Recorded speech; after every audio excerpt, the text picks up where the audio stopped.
사무엘상 10장 12절 27절이고요. 오늘은 10장 19절 너희 하나님을 거절하였도다. 사무엘상 10장 마치겠습니다. 사무엘상 10장 19절 같이 읽겠습니다. 10장 19절 같이 읽습니다. 이날 너희는 너희의 모든 공경과 환난으로부터 너희를 친히 구원하여 내신 너희 하나님을 버리고 그분께 이르기를 아니니이다 오직 우리를 다스릴 왕을 세우소서. 그런즉 이제 너희 지파들대로 수천 명씩 너희 자신을 주 앞에 보이라. 그러면 주님께서 이날 너희는 너희의 모든 공경 환난부터 너희를 친히 구원하여 내신 너희 하나님을 버리고, 여기 이제 리젝트예요. 너희 하나님을 거절하였도다 이 말입니다. 너희 하나님을 거절하였다, 배척하였다, 버렸다 해도 말은 됩니다. 너희 하나님을, 이제 이스라엘 사람들 우리가 하나님 언제 버렸냐? 우리가 하나님 믿지, 완구한다고 하나님 안 믿는 건 아니지, 이렇게 할 수 있겠죠. 하나님이 이제 우리를 다스리는 것을 거절하였다 이 말입니다. 하나님을 대한 신앙을 버렸다 그 말은 아니고, 하나님을 리젝트했다 이 말은 하나님 통치, 하나님이 우리를 다스리는 것을 리젝트했다, 거절하였다 이 말이죠. 너희 하나님을 거절하였도다. 너희 하나님을 거절하였도다. 잠깐 기도합시다. 위대하고 거룩한 주 하나님 감사합니다. 하나님께서 은혜 주셔서 오늘 주의 말씀을 선포합니다. 선포되는 모든 말씀을 주님께서 복 주시고 은혜 베풀어 주시고, 듣는 모든 혼들에게 또 신선한 기름을 부어 주셔서 말씀을 믿음으로 잘 받게 해 주시고 또 잘 깨닫게 해 주시옵소서. 아버지 하나님, 저희가 늘 주의 말씀을 필요로 합니다. 주의 은혜를 필요로 합니다. 주님 주신 각종 좋은 선물들을 많이 필요합니다. 성령의 충만함을 필요합니다. 아버지 하나님, 저희를 채워 주시옵소서. 아버지, 저희를 주의 은혜, 주의 말씀으로 가득 채워주시고 저희 속이 충만한 상태가 되도록 하여 주시옵소서. 그래서 아버지 하나님, 의의 열매, 성령의 열매, 선한 열매들로 가득하게 해주시고 저희가 주님을 영화롭게 하게 해주시기를 간구합니다. 아버지 하나님, 저희가 주를 믿는 자들로서 아버지 하나님, 주의 다스림, 주의 통치를 거부하지 않고 아버지 하나님, 저희가 온전히 주의 의와 주의 화평과 주의 성령의 통치를 받기를 원합니다. 아버지, 저희를 주의 말씀으로 통치해 주시옵소서. 의로 저희를 다스려 주십시오. 주의 평강으로 저희 마음을 다스려 주시고 아버지 하나님, 저희가 언제나 하나님의 말씀을 따르는 종들이 되도록 도와주시옵소서. 하나님 아버지 하나님, 이 자리에 온 혼들을 복 주시옵소서. 은혜가 넘치게 해주십시오. 감사드립니다. 주의 성기도합니다. 아멘. 예. 오늘 공부할 말씀은 너희는 이날 너희 하나님을 거절하였도다. 하나님 이스라엘 백성들이 구하는 왕을 선택하셨고 기름 부어 그들의 대장으로 삼으셨습니다. 그러나 그들이 구하는 것이 주를 버리는 것이고 주께 반역하는 것임을 분명히 말씀해 주셨습니다. 왕을 구하는 자체가 죄나 불법이라 할 수는 없을 겁니다. 그런데 주께서 그들이 왕을 구하는 일에 대해서 진노하셨고 하나님을 버리는, 하나님을 거절하는 반역이라고 하신 것은 그들이 왕을 구하는 동기와 목적이 주를 신뢰하지 않는 불신이었기 때문입니다. 왕을 구하는 자체가 죄나 불법은 아닌데 왕을 구하는 동기가 있어요. 그게 뭐죠? 왕을 구하는 동기가 우리가 왕이 없다 보니까 너무 무질서하고 이 하나님의 법을 어겨도 벌도 제대로 안 받고, 이제 하나님의 법을 어긴 사람들이 많아도 엉망이 되어도 아무런 제재나 통제가 없기 때문에 이 사회가, 우리 백성들이 엉망이 된다. 그래서 하나님의 말씀을 집행할, 하나님의 법을 집행할 그런 왕이 우리에게 필요하다. 그래서 왕을 주소서 해서 이거는 하나님께서 기뻐하시는 뜻이 되는 거죠. 근데 그게 아니라 이제 더 이상 하나님만 바라보고 살 수는 없다 이거예요. 나라 위기가 닥치면 우리가 빨리빨리 해결해야 되는데 언제 하나님만 부르짖고 하나님만 찾고 하늘만 보고 기도만 한다고 해결되느냐. 그렇게 이제 우리는 더 이상은 못 살겠다. 이런 동기에서 왕을 구한 것이었습니다. 그게 이제 죄였던 겁니다. 그게 죄요 불법이었다 이 말이죠. 그들이 왕을 구하는 동기와 목적이 주를 신뢰하지 않는 불신이었기 때문이다. 주께서 그들을 통치하는 신정 통치를 거부했기 때문입니다. 하나님이 그들의 왕이시고 그들이 부르짖을 때마다 구원자를 일으켜 그들을 구출해 주었지만 이스라엘은 더 이상 이런 신정 통치를 원치 않았습니다. 하나님은 사무엘을 통해 그들에게 한 왕을 세울 때 입게 될 노역과 군역과 그리고 왕의 학정이나 폭정을 통해 입을 백성들의 피해에 대해서 자세히 설명해 주셨습니다. 무엇보다 그들이 왕으로 인해 주께 부르짖어도 주께서 그들의 기도를 듣지 않으실 것이라고 말씀하셨습니다. 그러나 그들은 계속해서 왕을 구했습니다. 그들이 주의 권고와 훈계와 경고의 말씀을 듣지 않았습니다. 하나님은 그들이 구하는 한 왕을 주셨습니다. 하나님은 베냐민 지파에서 기스의 아들 사울을 이스라엘의 대장으로 삼으셨고 그에게 기름을 부어 왕으로 삼으셨습니다. 그러나 백성들에게는 너희는 이날 너희 하나님을 거절하였도다 이렇게 그들의 죄와 불법을 분명히 책망하셨습니다. 그러나 너희는 이날 왕을 세우는 날 주님께서 백성들이 한 말이에요. 하나님께서 너희가 왕을 세워준다 이거예요. 너희가 원했기 때문에 구했기 때문에 왕을 세워주겠다. 그러나 너희는 이날 너희 하나님을 거절하였도다. 이렇게 왕을 구하는 일이 악이요 불법이요 죄란 사실을 알려주신 겁니다. 우린 때로 간절히 구하였고 또 구하지만 잘못 구하는 일이 있습니다. 하나님께 응답을 받아도 그것이 분노 가운데 주님이 기뻐하지 않으시는 가운데 응답되는 것도 많이 있습니다. 우리가 구하는 것이 응답되었다 해서 그게 다 복이 아닙니다. 그것이 죄를 범하는 일일 수 있습니다. 우리는 바른 기도, 주께서 받으실 만한 기도, 기뻐하시는 뜻에 따라 기도를 해야 됩니다. 자, 본문 보겠습니다. 12절입니다.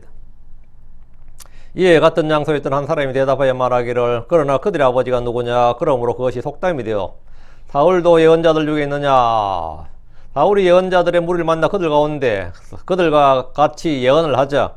예전에 사울을 알던 사람들이, 특히 고향 사람들이겠죠. 사울을 알던 사람들이 모두 그에 대해서 한마디씩 했습니다. 사울이 왜 저기서 예언을 하고 있냔 말이죠. 사울이 언제부터 예언자였냐고. 사울을 알던 친구들이나 친지들이나 그 고향 사람들은 사울에게 일어난 변화를 전혀 알지 못했기 때문입니다. 사울에게 주의 영이 임한 것도 알지 못했습니다. 우리가 구원받고 거듭나서 다른 사람으로 변화될 때, 우리 안에 새 사람이 있고 새로운 창조물이 되었을 때, 내가 하나님의 아들로 변화되었을 때, 우리 안에 새 영과 새 마음이 부어질 때, 새로운 창조물이 되어 하나님의 아들들이 되었을 때 누가 우리를 압니까? 아무도 그 사실을 알지 못합니다. 예수님의 고향 사람들이 성령 충만한 예수님을 보고 실족했던 것은 그들이 이전에 알았던 그 예수님, 요셉의 아들 예수님, 목수 예수님이 아니었기 때문입니다. 사도 바울이 다마스쿠스에서 예수가 그리스도이심을 공개적으로 선포했을 때 그를 알던 사람들이 다 놀라고 당황했습니다. 몰랐던 사람은 상관없어요. 알았던 사람들이 모두 다 놀라고 당황했습니다. 사도행전 9장 20절 21절에 보면 즉시 해당들에서 그리스도를 선포하되 그분이 하나님의 아들이심을 선포하거늘 그의 말을 들은 모든 자들이 놀라 이르되 이 사람은 예루살렘에서 이 이름을 부르던 자들을 멸하던 자가 아니냐. 그가 여기 온 목적도 그들을 결박하여 수제사장들에 끌어가고자 함이 아니냐. 이게 바울을 알던 사람들이 바울이 왜 왔는지도 내가 아는데 저 사람이 어떤 사람인지도 아는데 갑자기 예수가 그리스도이심을 막 선포하니까 하나님의 아들이심을 선포하니까 다 놀라고 당황스러운 거죠. 다 놀라고 당황스러운 겁니다. 사울이 예언을 시작하니까 예언자들 무리 속에서 다 놀라고 당황스러운 거예요. 이게 뭔 일이냐 이렇게. 안 그렇겠어요? 크리스천들의 사냥꾼이었고 잡아 죽이는 자 사울로만 알았는데 그가 회당에서 예수가 그리스도요 하나님의 아들이심을 선포한 겁니다. 사람들의 이상한 반응이나 놀라운 반응은 사실 그게 이상한 일은 아닙니다. 당연한 일입니다. 그러나 바울은 전혀 위축되지 않고 도리어 힘을 얻었습니다. 사무엘상 9장 22절에 그러나 사울은 점점 더 힘을 얻어 이분이 그리스도의 힘을 입증하며 다마스쿠스에서 거하던 유대인들을 당황하게 하니라. 이 바울이 복음을 전할수록 예수를 전할수록 거기 있는 사람들은 뭐한다? 은혜를 입는 게 아니에요. 당황스럽더라 이거죠. 당황스럽더라. 여러분도 여러분이 예수를 선포하고 하면 여러분 알던 사람들이 다 당황스러워합니다. 그러다 이제 1년 지나고 2년 지나고 전부 다 여러분이 크리스천인 걸 다 알게 되면 또 예수 이야기 하겠지 만나면 또 예수 이야기 하겠지 싶어요. 그런데 예수 이야기를 안 해. 집값 이야기하고 TV 드라마 이야기하고 영화 이야기하고 이러면 오히려 놀라요. 이놈도 타락했구나. 네 입에서 왜 그런 말이 나오냐 이렇게. 기스의 아들 사울도 마찬가지였습니다. 사울을 알던 사람들은 그가 예언자들의 무리들 중에 한 사람처럼 예언하는 것을 이상히 여겨서 지금 11절에 기스의 아들에게 임한 이것이 도대체 무엇이냐? 사울도 예언자들 가운데 있느냐? 기스의 아들에게 임한 이것이 도대체 무엇이냐? 성령이죠. 주의 영입니다. 몰랐던 거죠. 사울도 예언자들 가운데 있느냐? 이 말은 사울이 언제부터 예언자였지? 이 말입니다. 사울이 언제부터 예언했지? 사울이 본래 예언자였던가? 왜 예언자 행세를 하고 있지? 이런 거예요. 성도들은 구원받기 전과 구원받은 후가 완전히 달라진 구원받은 후 이상한 사람, 변화된 사람으로 인식되는 것이 당연하고 마땅합니다. 이전과 지금이 같은 사람이 아니기 때문입니다. 우리가 이전에는 육에서 난 자였습니다. 그러나 지금은 하늘에서 난 자, 성령에서 난 자입니다. 우리는 이전에 땅에서 난 자였습니다. 이제 우리는 하늘에서 난 자입니다. 다르죠? 우리 이전에 첫사람 아담의 후손 아들이었습니다. 이제는 하나님의 아들입니다. 출신이 다른 거죠. 근데 그거 누가 왔냐고요? 우리가 전에 땅에 속한 자, 마귀에 속한 자였습니다. 그러나 지금은 하늘에 속한 자요 하나님에게서 난 자입니다. 우리가 전에는 세상의 영을 따라 행했습니다. 그러나 지금은 성령을 따라 행합니다. 우리가 전에는 주와 멀리 떨어져 있었습니다. 그러나 지금 예수님 안에서 그리스도의 피로 가까워졌습니다. 우리는 전에 어둠이었습니다. 그러나 지금은 주 안에서 빛입니다. 우리가 전에는 무익하였습니다. 그러나 지금은 유익한 자입니다. 우리가 전에는 하나님의 백성이 아니었습니다. 그러나 지금은 하나님의 백성입니다. 우리가 전에는 자비를 얻지 못했습니다. 그러나 지금은 자비를 얻었습니다. 우리가 전에는 신성모독하는 자요 핍박하는 자요 해를 끼치는 자들이었습니다. 그러나 지금은 도리어 하나님의 긍휼, 자비를 얻게 되었습니다. 우리가 전에는 다 길 잃은 양 같았습니다. 그러나 지금은 혼의 목자요 감독이신 분에게로 돌아왔습니다. 우리가 전에는 옛사람, 부패한 사람이었습니다. 그러나 지금은 새 사람, 새로운 창조물입니다. 전에는 우리가 전에는 뭐뭐였다 이거예요. 그러나 지금은 뭐뭐다 이거예요. 이것은 완전히 다른 이야기입니다. 이 전과 지금 사이에 뭐가 있다? 예수 그리스도가 있다. 예수의 십자가가 있다 이거죠. 그 십자가 이전과 후는 완전히 다른 창조물이다. 다른 사람이다. 다른 사람이다. 이건 당연한 이야기죠. 성령이 없는 사람, 성령이 있는 사람. 전에는 그리스도의 마음이 없는 사람, 지금 그리스도의 마음을 가진 사람. 완전히 다른 사람입니다. 우리는 이전과 지금 사이에 분명한 차이, 변화가 있습니다. 전과 지금 사이에 그리스도 예수님이 계시기 때문입니다. 기스의 아들 사울은 주의 영을 받은 전과 그 후가 완전히 다른 사람이었습니다. 네가 주의 영을 받으면 다른 사람으로 변화되리라. 다른 사람으로 변화되리라.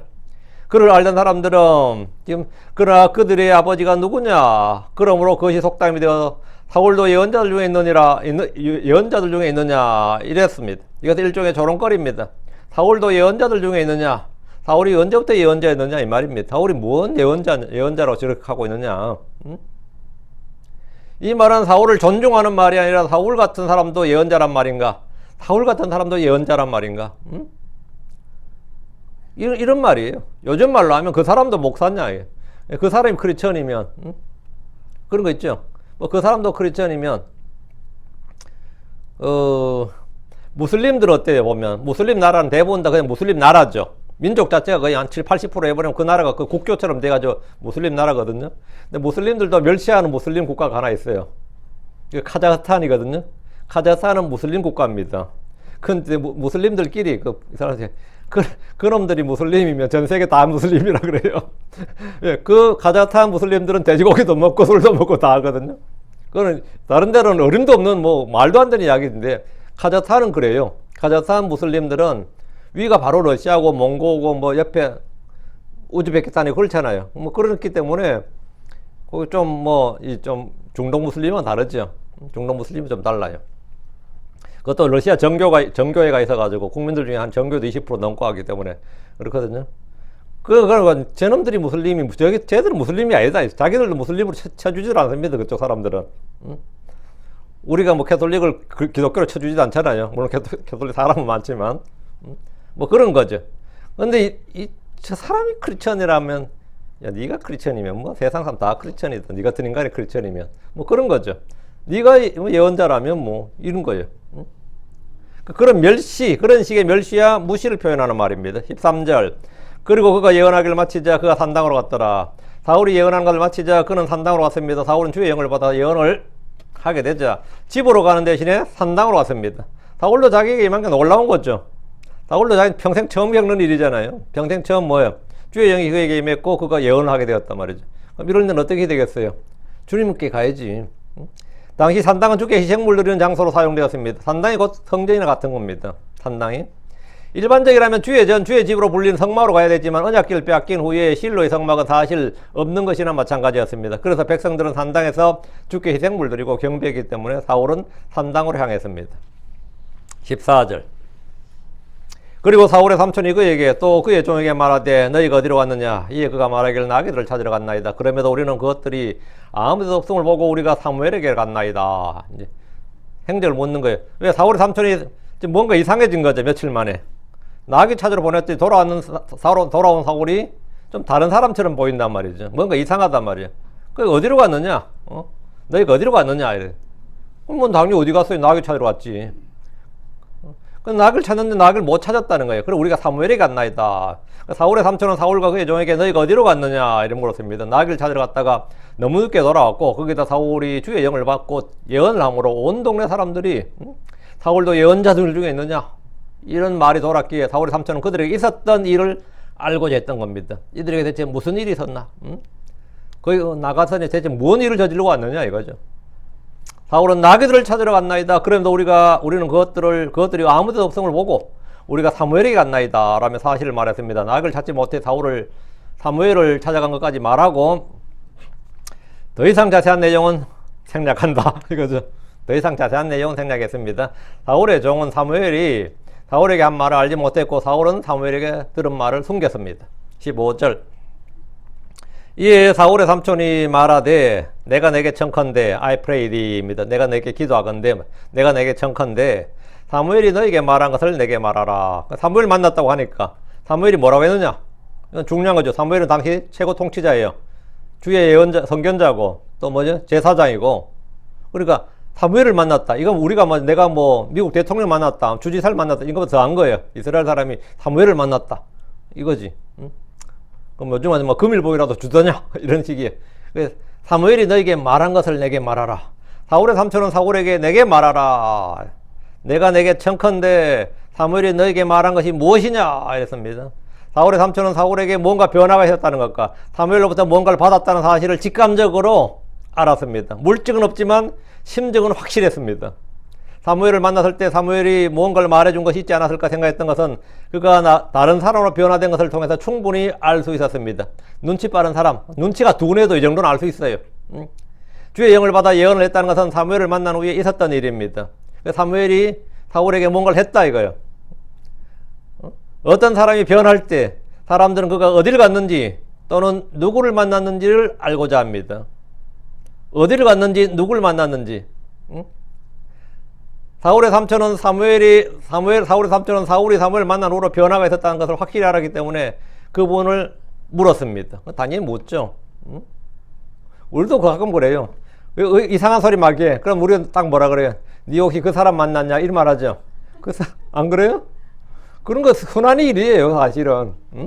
니 혹시 누구 만났지? 그 나오는 말이 뻔한데, 나오는 말이 뭐라고? 그놈한테 듣던 말이 지금 네 입에서 나오는데, 그럼 뭐지? 니 그 사람 만났지? 그런 거예요. 그 사울의 입에서 예언이 나와. 그러면 누구 만났지? 그런 거야. 니 사무엘 만났지? 할 건데, 묻기도 전에 사무엘 만났다고 말하니까 이건 뭐죠? 말이 쫙 맞이 들어가는 거잖아요. 사무엘 만났다. 그럼 만났지. 누굴 만났냐는 엄청 중요한 겁니다. 누구 이야기하다, 니 예수 만났지? 이건 최고예요. 니 예수님 믿나 보지? 니 예수 믿나 보지? 니 예수 믿나 보지? 그때부터 변화가 있었단 말이야. 사울의 삼촌은 사울이 사무엘을 만난 후로 변화가 있었다. 이건 확실하다 이거야. 우린 예수를 만난 후에 뭐가 있다? 변화가 있다. 변화가 있다. 니 요즘 교회 다니냐? 자꾸 숨겨도 저절로 드러나는 거야. 니 요즘 교회 다니냐? 니 말투가 교회 말투인데 니가 하는 게 니 예수 믿는 것 같은데? 어때요? 예, 드러나는 거지. 드러나는 거지. 자, 16절입니다. 이에 사울이 그의 삼촌에게 말하되 그가 나귀들을 찾았다고 우리에게 분명히 말하였나이다. 그러나 그가 사무엘이 말한 왕국의 일은 그에게 말하지 아니하였더라. 사울은 삼촌의 질문에 전부를 다 말해주지 않았습니다. 그가 나귀들을 찾았다고 우리에게 분명히 말하였나이다. 그 사무엘이 나한테 뭐라고 말했느냐 그랬더니 뭐란 거예요? 나귀 찾았다고 말하더라. 나귀 찾았다고. 사울이 한 이 말은 이제 사실입니다. 사무엘이 이 말했어요. 사울은 사무엘이 자기에 대해서 말한 예언의 말씀에 대해서는 아무 말도 하지 않았습니다. 사무엘이 말한 왕국의 일은 비밀로 있는데 이는 그가 왕이 되기 전까지 숨기는 것은 현명한 일입니다. 그는 이미 사무엘에게 기름 부음을 받았고 주의 영이 그에게 임했습니다. 그러면서 그는 아직 왕이 아니었습니다. 하나님은 그를 왕으로 택하셨지만 그가 왕제에 앉는 일은 길갈에 사무엘이 와서 그를 왕으로 선포해주고 백성들이 그를 받아줘야 됩니다. 이 일은 아직 소문이 나서 좋을 일이 없습니다. 그가 사무엘이 말한 왕국의 일을 그에게 말하지 아니하였더라. 왕국의 일이란 건 뭐죠? 너희 집에서 네가 이스라엘 대장 왕이 된다 이거예요. 이것은 사울이 매우 신중한 사람이고 사려 깊은 사람인 걸 보여줍니다. 그는 삼촌은 물론이고 아버지가 물었다 해도 이 일에 대해서 더 깊이, 더 자세히 말하지 않았을 겁니다. 17절입니다. 그리고 사무엘이 백성을 함께 미스바로 죽게로 불렀더라. 사무엘은 사울을 왕으로 선포하기 전에 백성을 미스바로 죽게 불렀습니다. 미스바니 전에 한번 불러서 함께 헌물 드린 적 있죠? 그 미스바 하도 유명해서 한국교회에서 뭐 미스바 각성, 미스바 부흥회, 미스바 엄청 잘 붙입니다. 미스바란 말은 왕국을 새롭게 하자 하는 이 부분은요.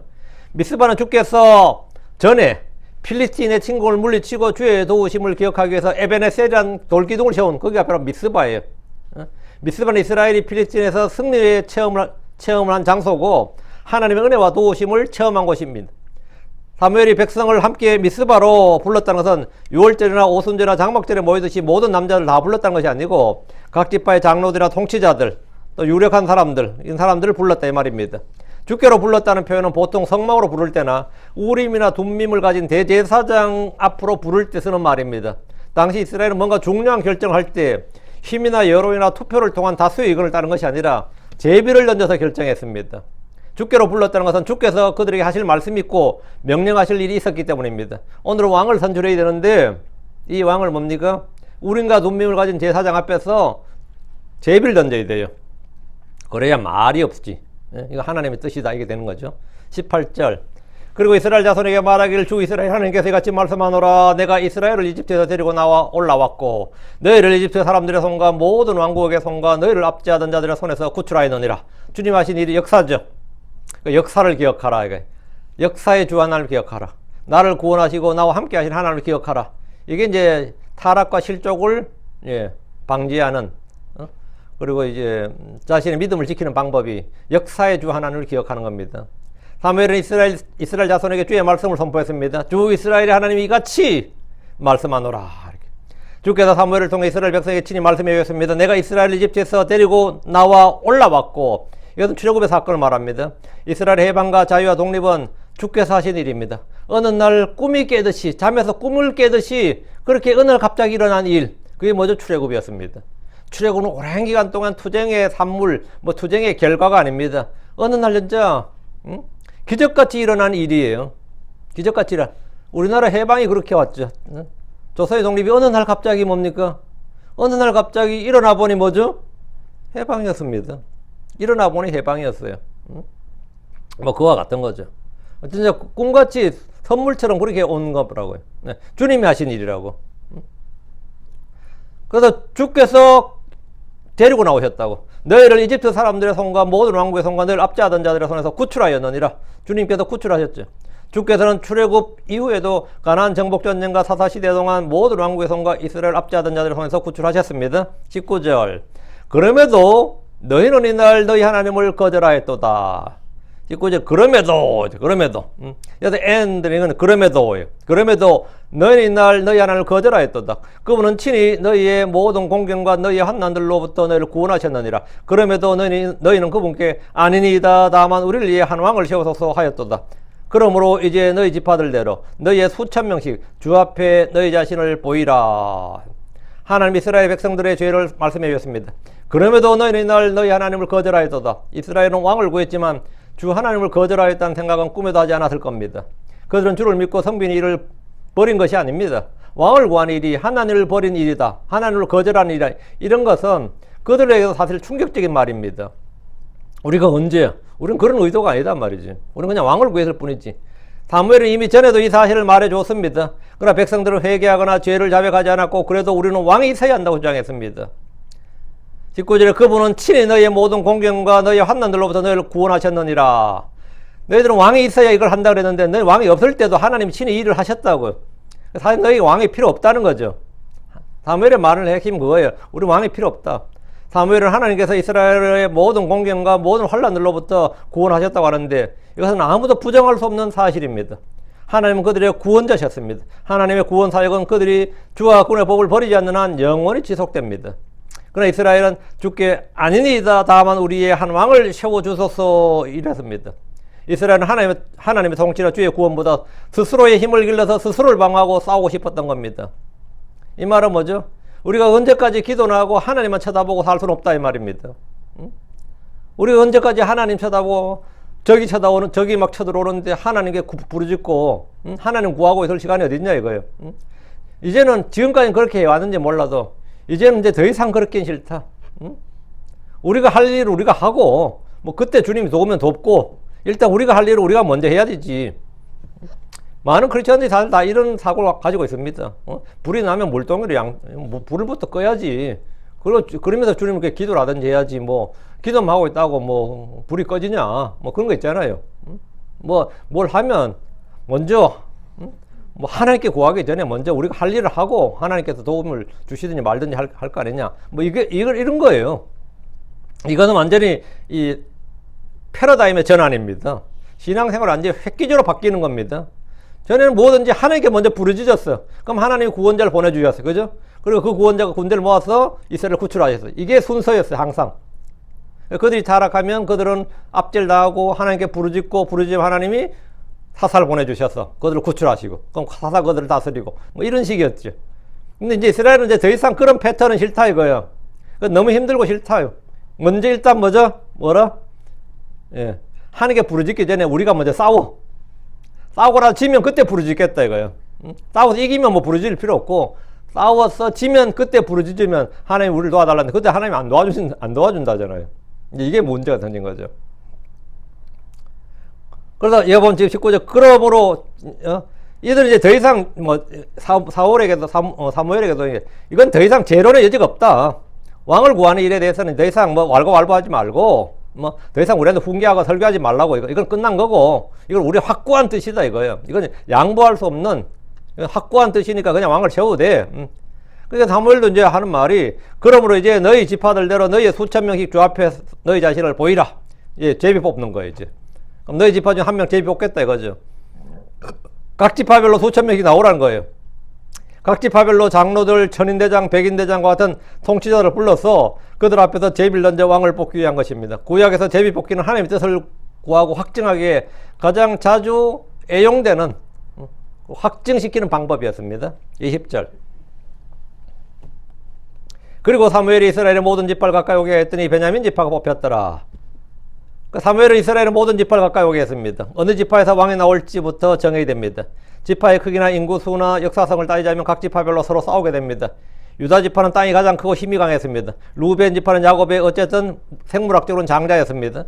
요셉의 아들 에브라임은 장자권을 가진 지파로 여겨졌고 이스라엘의 대장으로 생각했습니다. 제사장 지파였던 레위 지파는 이왕 이렇게 되는 바에는 신정이 분리되는 것보다 지금까지는 제사장은 정치의 눈치를 안 봤다고요. 그렇죠? 지금까지 제사장은 정치인의 눈치를 안 봤다고. 근데 왕이 서버리면 어떻게 된 거죠? 제사장은 종교와 정치가 확 분리되면서 경쟁을 해야 된다고. 그러니까 레위 지파는 그런 혼란을 겪기보다는 대제사장이 차라리 왕을 겸직하자. 어때요? 우린 신정국가인데 어차피. 아니면 대제사장이 왕을 임명하게 하자. 총리 임명하듯이. 뭐 이렇게 하든지. 이 방안은 많이 나올 수 있죠. 그래서 신정 통치를 유지하기 위해서라도 우리 지파에서 왕이 나와야 된다고 주장할 수 있습니다. 그러니까 이런 모든 것을 잠재우는 방법이 바로 제비뽑기입니다. 이들 지파 중에서 베냐민 지파가 뽑혔습니다. 베냐민 지파는 가장 힘이 작은 지파였습니다. 21절. 또 그가 베냐민 지파를 그들의 가족들대로 가까이 오게 하였으며 이에 마드리의 가족이 뽑혔으며 또 기스의 아들 사울이 뽑혔더라. 그들이 그를 찾았을 때 그는 발견되지 아니하였더라. 계속 제비 던져서 이제 한 명까지 뽑아 나가는 거죠. 이제 베냐민 지파들 중에서 어느 가족, 어느 가문, 어느 집에서 왕이 나올지를 뽑았는데 마드리의 가족이 뽑혔습니다. 그리고 기스의 아들 사울이 뽑혔습니다. 드디어 왕이 나왔습니다. 이스라엘 초대 왕이 뽑힌 거예요.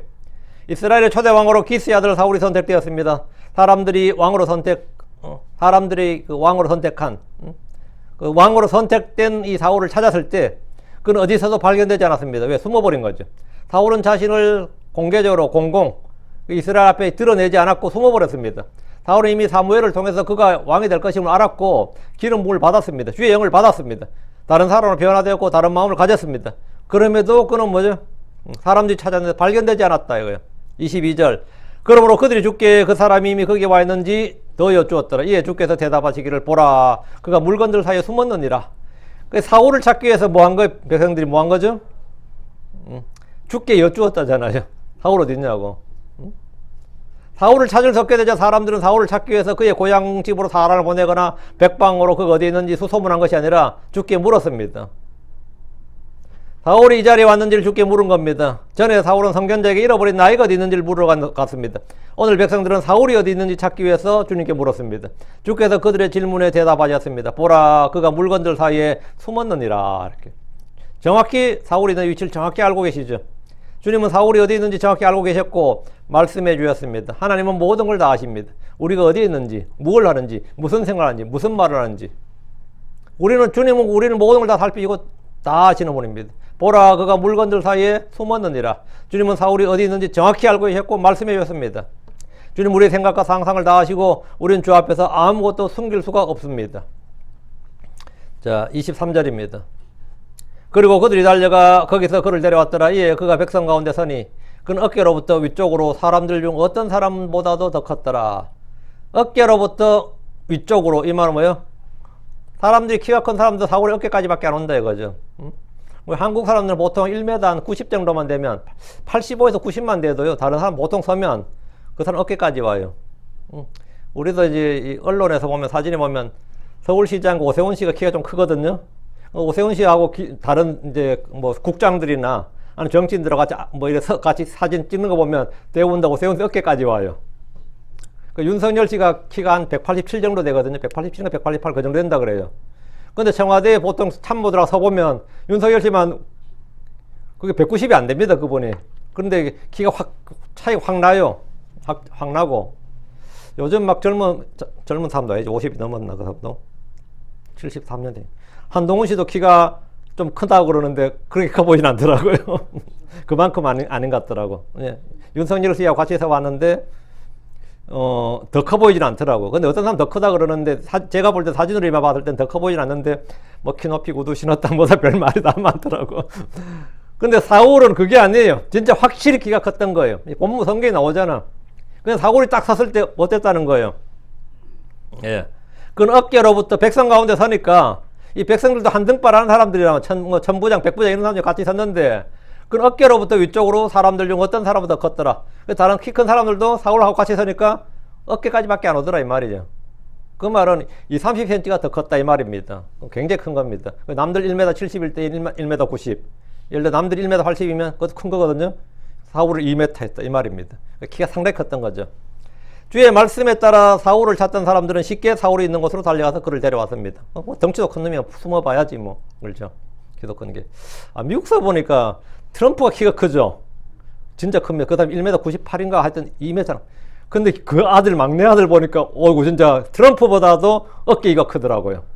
그 사람은 걔는 2m 훨씬 넘는 거죠. 트럼프도 엄청 큰데 베런인가?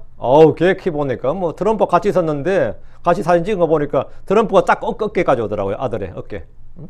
엄청 큰 거죠. 그 사울이 그랬다 이 말입니다. 사울이. 그래서 사울을 데려왔어요. 사울은 왕이 되길 원했던 것이 아닙니다. 그는 사람들 앞에 나서길 좋아하는 사람도 아니었고 그는 선거운동을 한 적도 없고 왕이 되기 위해서 애를 쓴 적도 없었습니다. 그는 어느 날 갑자기 왕이 되었어요. 자기도 생각도 못했습니다. 그는 어느 날 갑자기 벼락출세한 거예요. 그가 백성 가운데 섰습니다. 이건 완전 로또 당첨되는 것보다 더 놀라운 일입니다. 이거 사실. 그 어깨로부터 위쪽으로 사람들 중 어떤 사람보다 컸더라. 이 말은 사울이 이스라엘에서 최장신의 사람이었다는 말입니다. 키가 크다는 사람들도 사울과 같이 서면 그의 어깨 높이 정도였다 이 말입니다. 그가 얼마나 장신이었는지를 잘 보여줍니다. 키만 큰 것이 아니라 그것도 인물까지 좋아. 인물 안 좋고 키만 크면 그것도 꼴 보기 싫잖아요. 근데 인물까지 좋아. 누구보다 잘생겼습니다. 외모로 보면 누가 봐도 왕으로 적격이었다 이거죠. 이스라엘 백성들이 사울이 이 사람이 왕이다. 너희 왕으로 선택되다 할 때 이스라엘 이야 잘 뽑았네. 나 이 없다. 뭐 이 정도 된다 이 말이에요. 근데 나 같은 사람이 딱 보다 너희 왕이다 그러면 에이 이래 된단 말이지. 사람들 다 외모를 먼저 보니까 에이 이래 된다고. 24절. 그리고 사무엘이 온 백성에게 말하되 너희가 주께서 택하신 그를 보느냐. 모든 백성 가운데 그와 같은 자가 하나도 없느니라. 이에 온 백성이 외치며 말하되 하나님이여 왕을 구원하소서. 여기 언더라인. 하나님이여 왕을 구원하소서. 이 부분요. 하나님이여 왕을 구원하소서. 이거는 뭐 영국서 왕조국가 유럽 왕조국가에서는 다 나오는 말입니다. God save the king 하는 표현입니다. God save the king. 이번에 영국 대관식에서도 이건 계속 나왔어요. 찰스 왕세자가 오랫동안 왕세자마다 어머님이 죽어서 이제 뭐가 된 거죠? 예, 왕을 이어받았을 때 영국 국가가 God Save the King입니다. 예, 국가가 그럴까요? 근데 여왕들이 많이 나와서 이제 God Save the Queen 이렇게도 하는데 God Save the King, 하나님이 왕을 구원하소서. 이건 최고의 찬사입니다. 예, 왜? 신정 국가에서 이거보다 더한 건 없죠. 사무엘은 사울을 백성들 앞에 세우고 말했습니다. 너희가 주께서 택하신 그를 보느냐?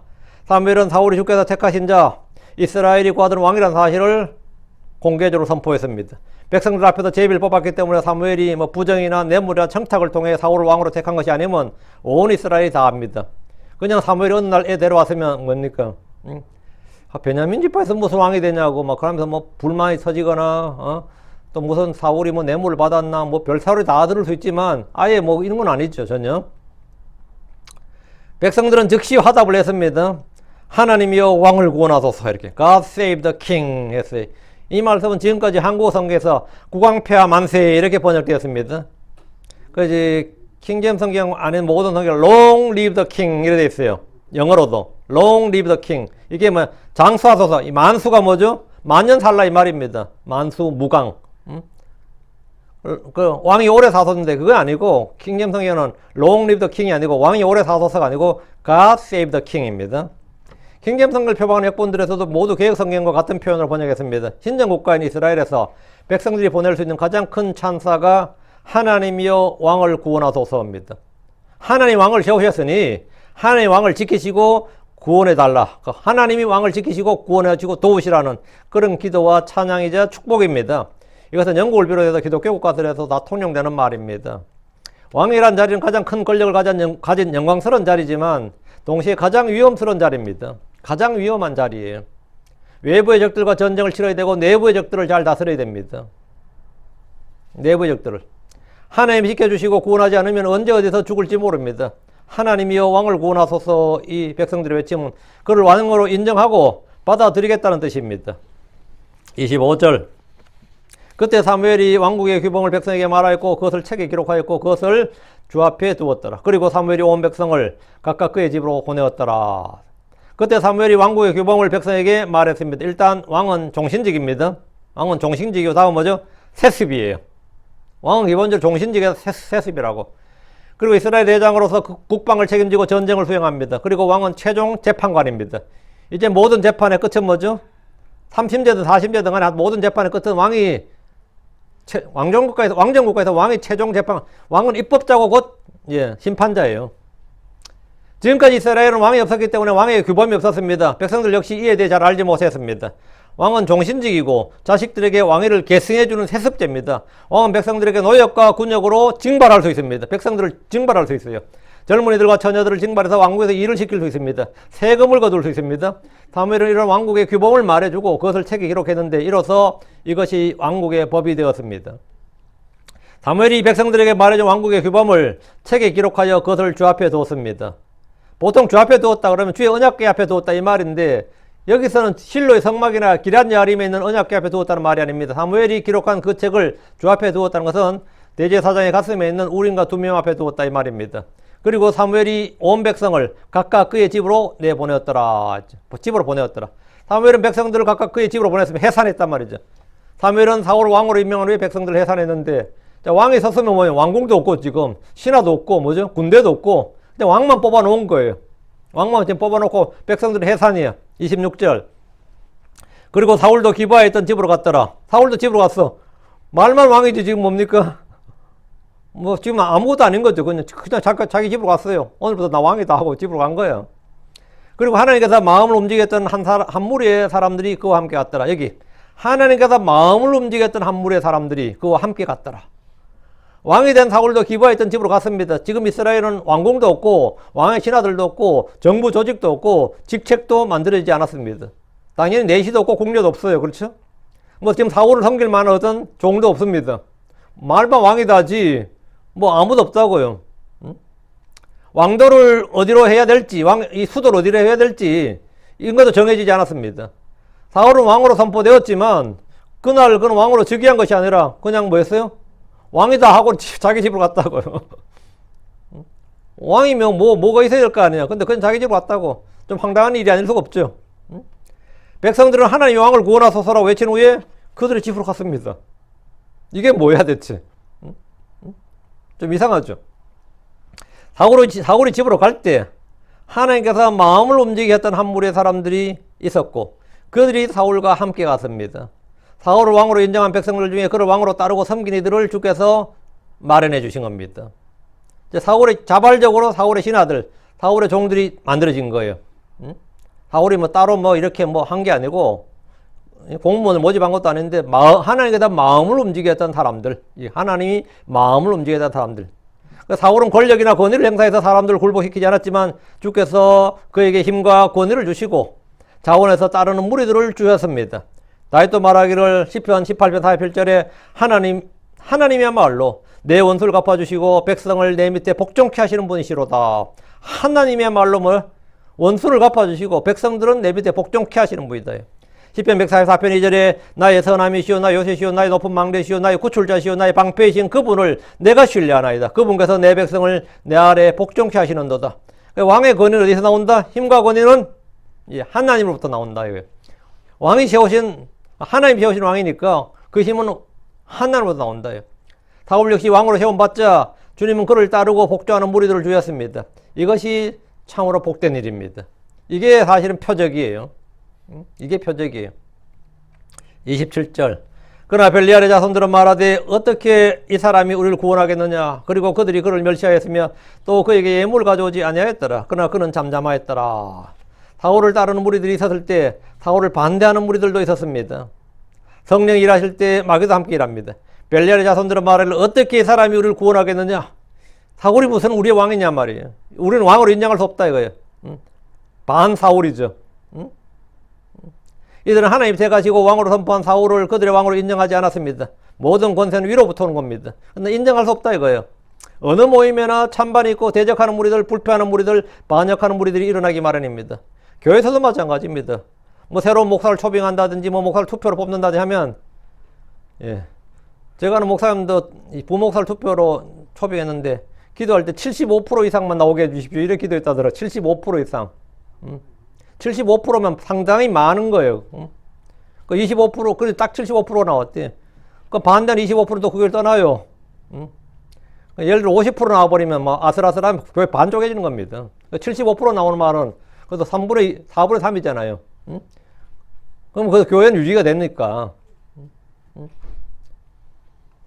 뭐, 이게 어느 모임에서는 찬반이 있고 대적하는 무리들이 있고 불평하는 무리들이 있고 반역하는 무리들이 일어나기 마련이에요. 모세를 인정하지 못하는 무리들이 회중에 있었어요, 없었어요? 있었습니다. 고라와 다단과 아비람과 250명의 우두머리들이 모세를 대적해서 일어났습니다. 아론이 분명 대제사장으로 택함받았지만 그것을 인정하지 못하는 무리들이 있었어요, 없었어요? 있었습니다. 우리 주께서 표적과 권능을 행해도 시기하고 불신하며 그를 죽이려는 무리들이 있었습니다. 사울이 우리의 왕이 되었다는 사실을 수용하지 못하는 사람들은 나름 이유가 있었겠지만 그들은 주 하나님의 택하심과 기름 부으심을 인정하지 않는 것이었습니다. 이스라엘의 모든 사람들이 요한에게 와서 침례를 받을 때 요한의 침례를 거부한 이들이 있었다 없었다? 있었습니다. 사울이 선견자 사무엘을 통해 왕으로 선포되었지만 벨리알의 자손들은 어떻게 이 사람이 우리를 구원하겠느냐 이러면서 그를 멸시했습니다. 또 그에게 예물을 가져오지 않았습니다. 인정 안 한다 이거죠. 이 말은 그를 인정하지 않고 그에게 복종하지 않겠다. 우리는 그를 왕으로 섬기지 않겠다. 뭐 이런 공개적인 첫날부터 이제 공개적인 반역이죠. 이때 뭐 사울이 군대가 있어요. 뭐 힘이 있어. 참 난감한 거죠. 이럴 때 뭡니까? 21절. 그러나 그는 잠잠하였더라. 그러나 그는 잠잠하였더라. 그 하나님께서 일을 시키시면 따르는 무리들, 하나님께서 마음을 감동시킨, 하나님께서 마음을 움직이게 했던 무리들이 있고, 그 다른 무리들이 있고, 벨리알의 자손들이 있고, 그거는 뭐 어디나 동일합니다. 어디나 동일해요. 어디나. 그러나 그는 잠잠하였더라. 사울은 자신을 왕으로 인정하지 않고 멸시하는 무리들을 본보기로 삼아 징벌하거나 반역을 진압하지 않고 잠잠했습니다. 이것은 오래 참음이고 인내입니다. 이것이 온유함이고 주의 부드러움입니다. 주를 욕하고 대적하는 무리들 향해서 분노하고 자기를 욕하고 비난하는 사람들 향해서 잠잠했습니다. 모세는 누이 미리암과 형 아론이 시기하여 대적할 때 뭐 했어요? 잠잠했습니다. 하여튼 모세는 자기를 대적하는 모든 사람들에게는 잠잠했어요.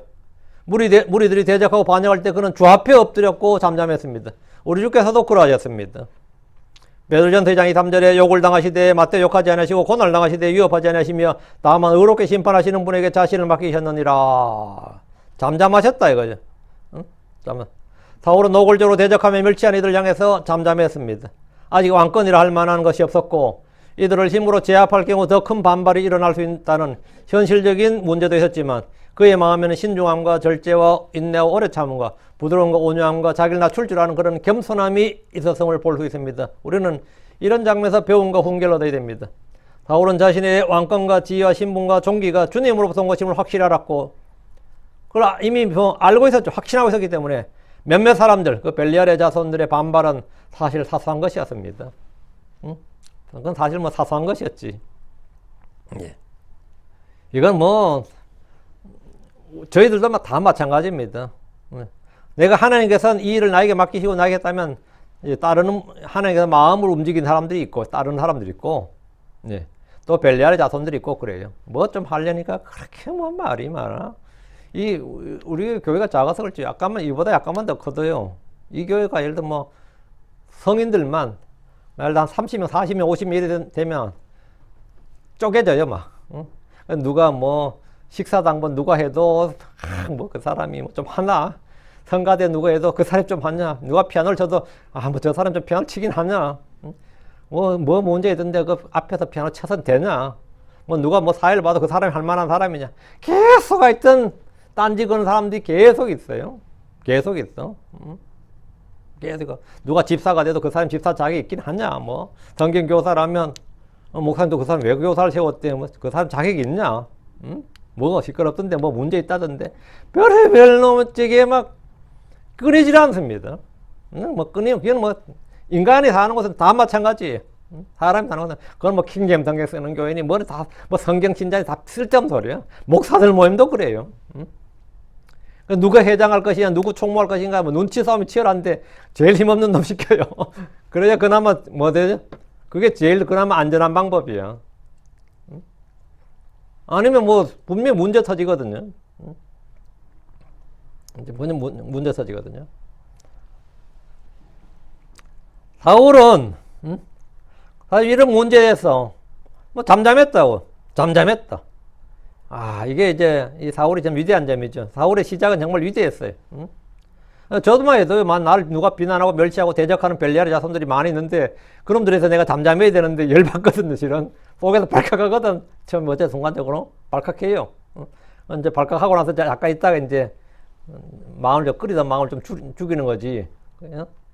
참 너희는 죽었고 너희 생명 그리스도 안에서 하나님 그리스도 하나님만에 감춰져 있느니라. 이렇게 너희는 죽었고 이렇게 말씀을 딱 해가지고 진짜 내 안에 소금 뿌려야 된다 진짜. 그렇지 않으면 그냥 끌어올라요. 뭐 넘친다고. 밑에는 계속 불 때지 안 끌어오르겠습니까? 끌어오르지.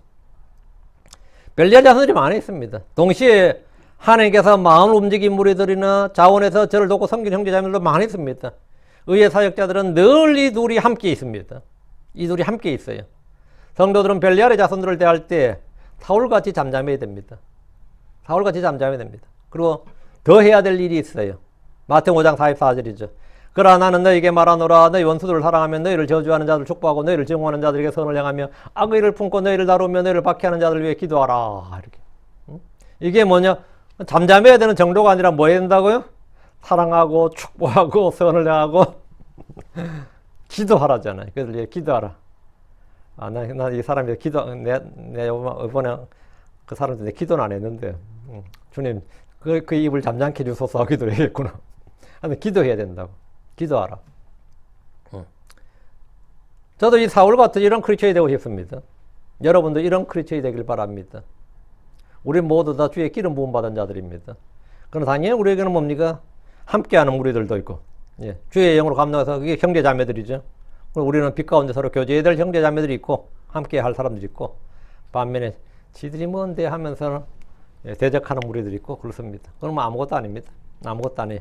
그러나 우리는 뭐다? 그런 일에 대해서 맞대어 욕하거나 싸우지 않고 그러나 그는 잠잠하였더라. 그러나 그는 잠잠하였더라. 사울이 왕이 될 땐 참으로 훌륭했어요. 그죠? 누가 봐도 훌륭해요. 뭐 이게 외모만 훌륭한 게 아니라 이 속까지 훌륭해. 이런 훌륭한 사람을 하나님께서 그들의 왕으로 주셨습니다. 기도합시다. 위대하시고 거룩하신 주님 감사합니다. 오늘 주의 말씀을 선포했습니다. 선포된 모든 말씀들 아버지 듣는 모든 혼들에게 은혜가 되게 해주시옵소서. 저희가 정말 아무것도 아닌 자들입니다. 어느 날 갑자기 정말 주님께서 베푸신 은혜로 말미암아 이 복음을 통해서 구원받았고 또 아버지는 그 은혜로 말미암아 저희가 살아가고 있습니다.